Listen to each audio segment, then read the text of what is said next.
नमस्कार सभी को। हम आपके लिए लेकर आए हैं पंचभीखू की कहानी जो कार्तिक मास में सुनी जाती है। किसी गांव में एक साहूकार था और उसका एक बेटा व बहू भी थे। बहू कार्तिक माह में रोज सवेरे उठकर गंगा स्नान के लिए जाती थी। सुबह जाते समय वह किसी भी पराये पुरुष का मुंह नहीं देखती थी। एक राजा का बेटा भी सुबह सवेरे गंगा स्नान के लिए जाता था। वह हैरान होता कि मैं इतनी जल्दी उठता हूँ स्नान के लिए, लेकिन कोई है जो मुझसे भी जल्दी उठकर नहा लेता है। कार्तिक माह के 5 दिन बचे थे कि एक दिन साहूकार की बहू तो स्नान करके वापस जा रही थी और उस समय राजा का बेटा स्नान के लिए आ रहा था। आवाज सुनकर वह जल्दी जल्दी जाने लगी, लेकिन जल्दबाजी में उसकी माला और मोजड़ी छूट गई। राजा के बेटे ने उसकी माला और मोजड़ी उठा ली और सोचने लगा, जिस स्त्री की यह माला मोजड़ी इतनी सुंदर है, वह स्त्री कितनी सुंदर होगी। उसने पूरे गांव में मुनादी करवा दी कि जिसकी वह माला मोजड़ी है वह 5 रात मेरे पास आएगी। साहूकार के बेटे की बहू ने कहलवा दिया कि मैं 5 रात आऊंगी, लेकिन किसी को साख भरने के लिए बिठा देना। राजा के बेटे ने एक तोते को पिंजरे में बंद कर गंगा किनारे पेड़ पर टांग दिया। बहू सुबह के समय आई, पहली पेड़ी पर पैर रखा और बोली, हे कार्तिक के ठाकुर राई दामोदर, 5 पांडु, 6 नारायण, भीकम राजा, उस पापी को नींद आ जाए। राजा के बेटे को नींद आ गई। बहू नहा धोकर चलने लगी तो तोते से बोली, सुबह सुबह तेरे गल डालूंगी हीरा, मेरी साख भरियो वीरा। सुबह बोला, कोई वीर भी साख भरता है क्या? तो वह बोली, सुबह सुबह सुबह तेरे पग घालूंगी नेवर, साख भरियो मेरे देवर। सुबह ने कहा, ठीक है भाभी, मैं तेरी साख रखूंगा। वह तो कहकर चली गई। राजा का बेटा हड़बड़ाकर उठा और सुबह से पूछा, सुबह सुबह वह आई थी क्या? कैसी थी? सुबह बोला, आभा की सी बिजली, होली की सी झल, केला की सी कामनी, गुलाब का सा रंग।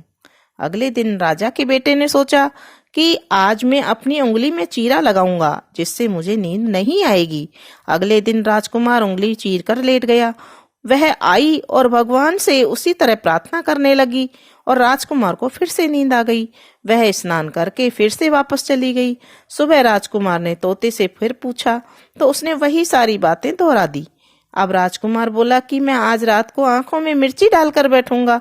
रात में वह मिर्ची डालकर बैठ गया। बहू फिर आई और प्रार्थना की, जिससे उस राजकुमार को फिर से नींद आ गई।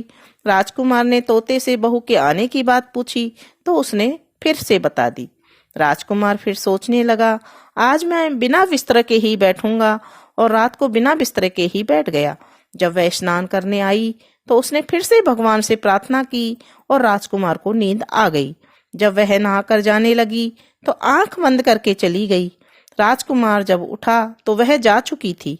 राजकुमार फिर सोच में पड़ गया और सोचने लगा कि आज मैं अंगीठी जलाकर बैठूंगा, जिससे नींद नहीं आएगी। फिर वह रात को अंगीठी रख कर बैठ गया। साहूकार की बहू आई। वह भगवान से प्रार्थना करने लगी कि आपने 4 रातें तो निकाल दी, अब यह रात और निकाल दो। भगवान ने उसकी बात रख ली और राजकुमार को नींद आ गई। वह नहा कर जाने लगी तो तोते से बोली, इस पापी को कह देना 5 रातें पूरी हो चुकी हैं, वह मेरी मोतियों की माला और मोजड़ी मेरे घर भिजवा दे। सुबह राजकुमार की आंख खुली तो उसने तोते से पूछा कि क्या वह आई थी? तो तोते ने कहा, हाँ, वह आई थी और उसने अपनी माला मंगवाई है। यह सुनकर राजकुमार सोचने लगा, वह तो सच्ची थी।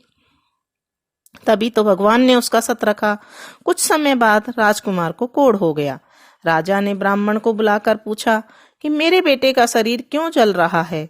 ब्राह्मण ने विस्तार से सारी बात राजा को बताई कि इसने क्या किया था। ब्राह्मण ने कहा, इसने पतिव्रता स्त्री पर बुरी नजर डाली, इसलिए इस रोग से यह पीड़ित हुआ है। राजा ने इसके ठीक होने का उपाय पूछा तो ब्राह्मण ने कहा कि उस साहूकार की बहू को धर्म की बहन बनाए और रोज उसके नहाए हुए जल से स्नान करे, तब यह ठीक हो सकता है। राजा साहूकार की बहू की माला लेकर साहूकार के घर गया और बोला, यह माला आपके पुत्रवधू की है, इसे लें और आपके बहू के नहाए हुए जल से मेरे बेटे को नहला दें। साहूकार बोला, वह तो किसी पराये पुरुष का मुंह तक नहीं देखती है, आप उसे इस नाली पर बिठा दीजिए।